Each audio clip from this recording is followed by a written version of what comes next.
Be'ezras Hashem, with Hashem's help, we begin today a new section of laws in the Rambam. Hilchos Matnos Aniyim.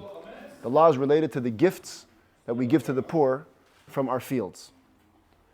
Yesh b'chlalon shlosh asrei mitzvahs. The Rambam always does. He begins with the list of which mitzvahs are going to be discussed in this set of laws. 13 mitzvahs.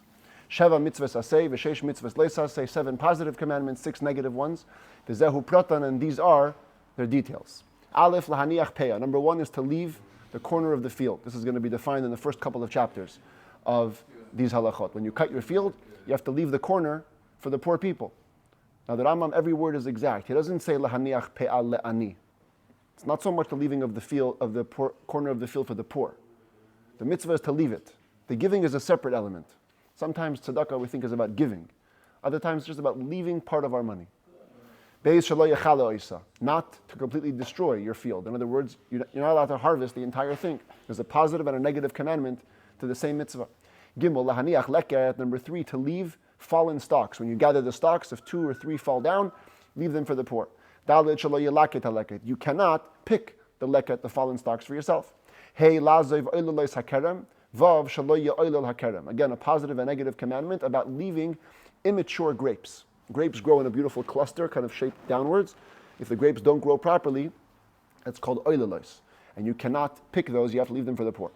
Zayin lazev peret hakerem, ches shelo yelaket peret hakerem.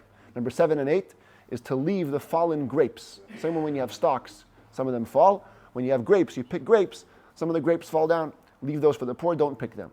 Tes lahaniach shikha, yud shelo yashuv lakachas hashikha. 9 and 10 is to leave forgotten stalks. Don't go back and get them. If you're harvesting your field and you forget some behind you, don't go back. Yud aleph lahafrish meiser la'aniyim. Twice every 7 years, you have to take a special ma'aser, a special tithe for the poor.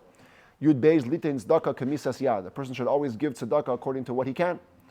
Yud gimel shelo ya'ametz levavei al ha'aniyim. 13, do not close your heart on poor people. Special mitzvah for today. Today is Erev Pesach. It's a big thing in Bechlal that we're learning Rambam today. This is where you see the commitment, the consistency. Every day you got to learn.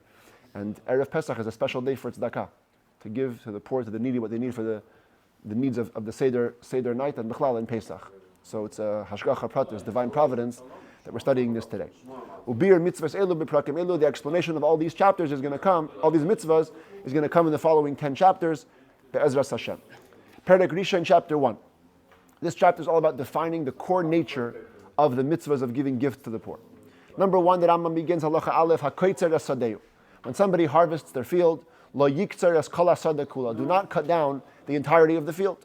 Elo yaniach ma'at kamal aniyim b'seif hasada. You must leave a little bit of standing grain at the edge of the field for the poor. Shenemar, as it says in the pasuk, this is the main pasuk about peah. It says, "Uvekutzrechem es kitzir artzachem." When you cut the harvesting of your land, here's the key words: Lo yisachale pa'asodcha bekutzrecha. Do not completely. We're going to see in the end of the chapter. You cannot completely destroy the corner of your field when you harvest. And even though the Torah says harvest, echad hakoitzer ve'echad hatoilish. Doesn't matter how you pick the wheat, whether you're harvesting it with a sickle or you're pulling out the roots of the stalks. Doesn't matter. You have to leave a corner of the standing grain for the poor. The amount that you leave is called peah. Peah means a corner, and when you leave that amount, you're leaving the corner for the poor people.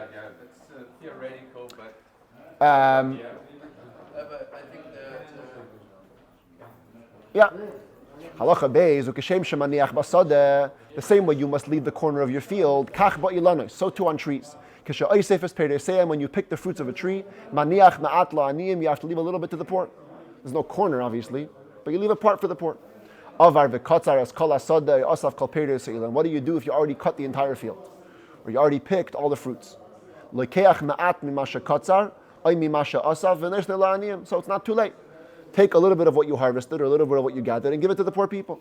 Shanesinase mitzvah saseh, because it's a positive commandment to give the peah. Shenemar, as it says in the end of the verse, la'ani v'lager ta'azei v'sam. You must leave them for the poor and for the gate and for the converts. Va'afilu tachan hakama v'loshay v'afoi pas. Even if you got to the next stage, you already ground all your wheat, you already kneaded it into a dough, you even baked it as bread. It's not too late. Give some of the bread that you baked as peah to the poor people. Halacha Gimel, once it becomes impossible to fulfill it, avad kol hakotzir shekotzar, if you lost all the grain which you harvested, oy nisraf, or it got burnt. Kaidem shenasan hapeya, before you had a chance to give the peya, hareza loika, you get lashes at this point. As long as you can still fulfill it in a later stage, fulfill it. But once you have no opportunity to fulfill it, you get lashes now. Shaharei avar al mitzvahs leisasei ve'eina yachol lekayam asesha b'ashanitak le, because you have transgressed on the negative commandment, and you're no longer able to do the positive commandment. Many negative commandments have a way to correct them. When you steal something, you give back what you stole, and you corrected it. But here, you've lost the chance to correct it because you lost the grain. So at this point, you get lashes. Halacha daled, the same principle applies to the other gift, v'chein beleket. Leket means fallen stalks. When you're harvesting and gathering your fields into bundles, lo yelaket hashibalim hanoifles b'shas hakatzir, you shall not pick the stalks that fall down during the harvest. Ela yanichim la'aniyim, leave them to the poor people. Same verse. It says, shenemar v'leket kitzircha leisalaket. The fallen stalks of your harvest do not gather. Avar v'likton, same principle. If you already picked them all, afilu tachan v'afa, even if you ground them and bake them, noisim la'aniyim, give the baked bread to the poor people. Shenemar, because it says, la'ani v'lager ta'azei v'isam, lead them for the poor and for the converts of du'ay nisrafu. Achar shalikton, kaidem shenasam la'aniyim, if the stalks got burnt or got lost before you had a chance to give them away, like now you get lashes because you've made it impossible to fulfill the mitzvah. Halacha hey v'chein beperet.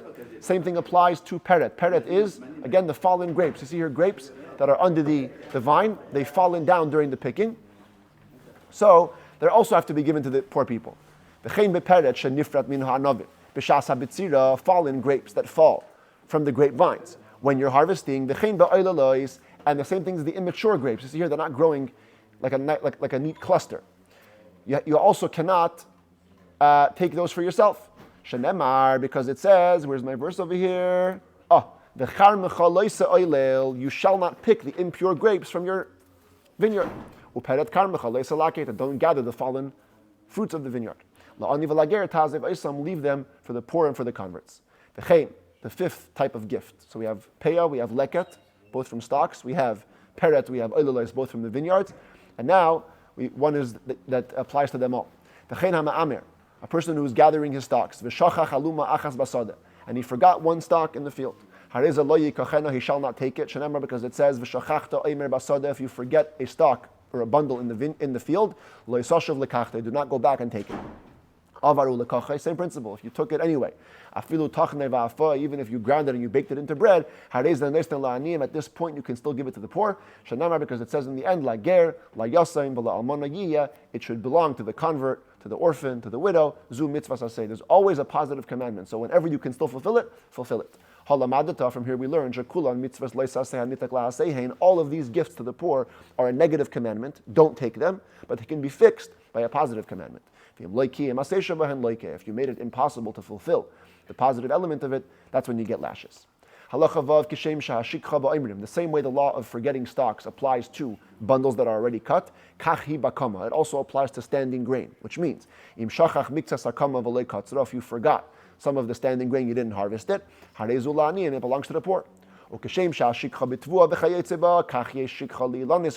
The same way you can forget stalks of wheat or grain, you can also forget parts of a tree. If you're harvesting a tree and you forgot some of the apples, don't go back. Leave the apples for the poor.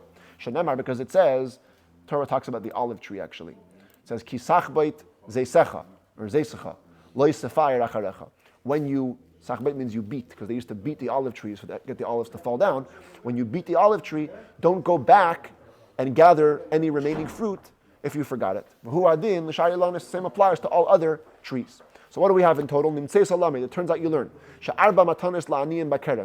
a vineyard, poor people get 4 types of gifts. Haperet, fallen grapes. V'ha'oilolais, immature grapes. V'hapeya, the corner, leave part of the vines. V'hashikha, any forgotten vines.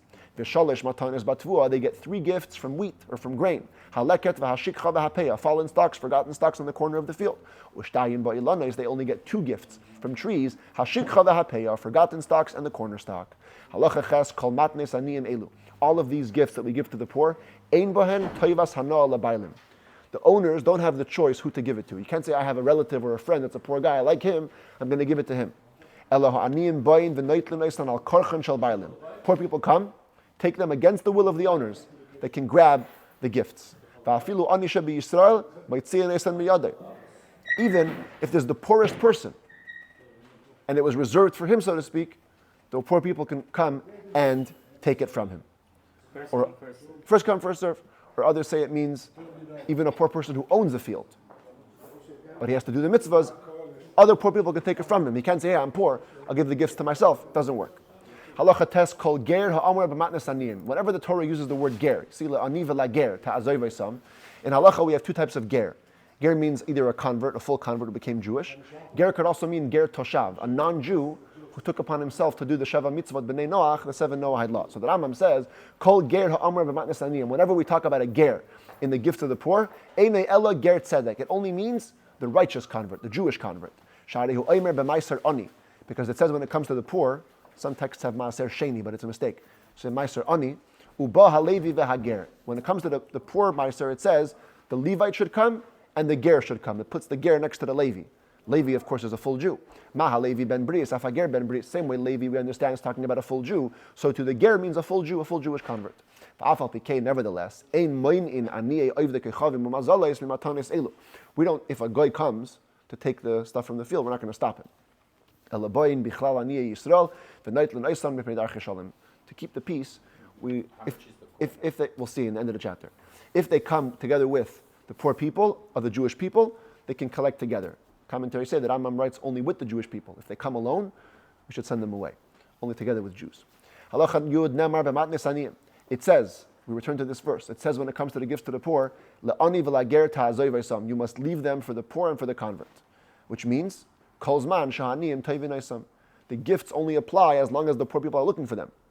The moment the poor people stop chasing down the gifts, whatever remains, anybody can take. The corner of the field is not holy, essentially, like truma, the part you separate for the Kohen, that's holy, essentially. No one else can eat it, only a Kohen. This stuff, if the poor guys want it, good. If they don't want it, me and you can have it. And me and you means the owner of the plant. The owner of the plant, your friends, rich people, people that can afford it. You don't even have to give them a monetary replacement. It doesn't say in the verse, Torah is exact. It doesn't say you have to give it to the poor. Leave them for the poor. Torah is only saying, don't leave it to the birds or to the animals, leave it to the poor. There are no poor people, you keep it. Now we have to give the times. When does it consider to be that the poor people stop looking for it? From when are people allowed to take the fallen stocks?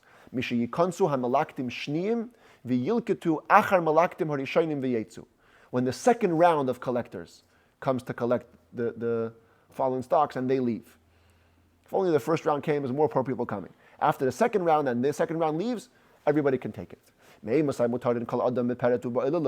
what point can everybody take fallen grapes and immature grapes? Once the poor people go through the vineyard and back. Whatever remains afterwards is permitted to everybody. When can everybody take forgotten olives? In Israel, it depends which part of the olive tree. So where's my olive tree? Oh, here you have a pile of olives, but then you can see under the tree is the tree and the olives. So the Rambam says, Be'eretz Yisrael goes like this. If what you forgot is at the top of the olive tree, from the beginning of the month of Kislev, which is the usual second rain, it's the second rains in an unusual, in a late year, that's when the second rain comes. So any olives on top of a tree are free for all. But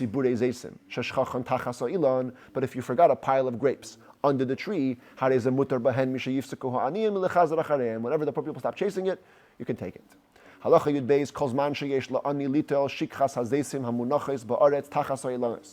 As long as the poor person has permission to take forgotten olives under the tree, noitel he can take them,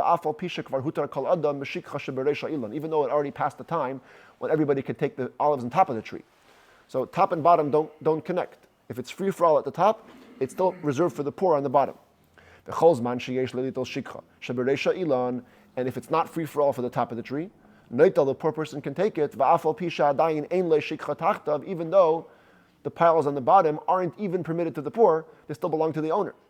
Basically, it's two separate things, mutually exclusive. Whatever is permitted on top is always permitted on top. on bottom, always permitted on bottom. Yud Gimel Matnos Aniyim Shebasada She'eino Aniyim Makpidin Aleim. If there are gifts to the poor in a field where it's clear that the poor people don't care. Commentaries say you watched multiple times the poor people walked by the field and they didn't bother going in. So at that point, they belong to the owner of the field. Even though in the neighboring fields, the poor guys are still searching for their stuff, but this field they clearly rejected, so anybody can take it. The only place where you have to give these gifts to the poor is in Israel, biblically. Kitrumais umaisters, like Truma and Meister, the gifts to the Kohen and the Levite. What does the verse say? Uvekutzrechem es kitzir artzechem. You can see both verses here together. Uvekutzrechem es kitzir artzechem, when you cut the harvesting of your land, or kisikter kitzircha v'sadecha, when you harvest your harvest in your field. But the Talmud already says, rabbinically, peya applies even outside of Israel. It seems to me, the same should apply to all other gifts to the poor, that they all apply rabbinically outside of Israel. In Shulchan Aruch, the Rambam writes that nowadays we worry that the non-Jews will take them. So even in Israel, they don't apply even rabbinically. But the Rebbe once said that he wonders why today we didn't go back to giving the gifts, because today there's not so many Gentiles. Israel is, mostly populated by Jews, and he doesn't have an answer. But he mentions that the Shach and the Chassam Sofer already asked this question, why the Jews didn't go back to giving these gifts. Even today, from communities, they don't give these gifts. It's an interesting question why. The last halacha for today, Tes Vav, Kama hu shir rapeya. How much is the corner? How much exactly do you have to leave? Mina Torah ein lo shir. So biblically, there's no amount. Every morning in the brachot, what do we say? Elu dvarim she'ein lahem shiur hapeya. The first one is the corner. The corner of the field doesn't have any biblical amount. Afilu hiniach shibailas achas yatsa yedei chevas. Even you leave one stock, you're good. Aval midivreihem ein paches me'echad mishishim. But rabbinically, no less than 1/60th. Bein ba'aretz, bein b'chutz ha'aretz, whether in Israel, outside of Israel, 1/60th to the field. U'meisef alo echad mishishim, and you should add, be more generous, lifi gaydel hasada, or lifi rayv ha'aniyim, or lifi birkas hazera. Taking into account the size of the field, how many poor people there are, and how much Hashem blessed you with crop. Keita, what does that mean? Sada sheik tana b'yaser. You have a very small field. Leaving only 1/60th is going to mean nothing for the poor person. It's too little. You should add. That's the first category. The size of the field. Second category. Many poor people in your city. You got to leave more. You should add. If you planted a little and you got a lot, meaning Hashem gave you a blessing, you should add, because Hashem gave you a blessing, add more in the payah. Whoever adds to the corner of the field, Hashem will add more reward. There's no specific amount that you can give to add to this amount. Some people even say you can give the entire field as payah if you want to, and that's a big lesson in tzedakah. Sometimes we can give a little more than what we can or we're capable of, because when we see Hashem blesses us, we should give that much more.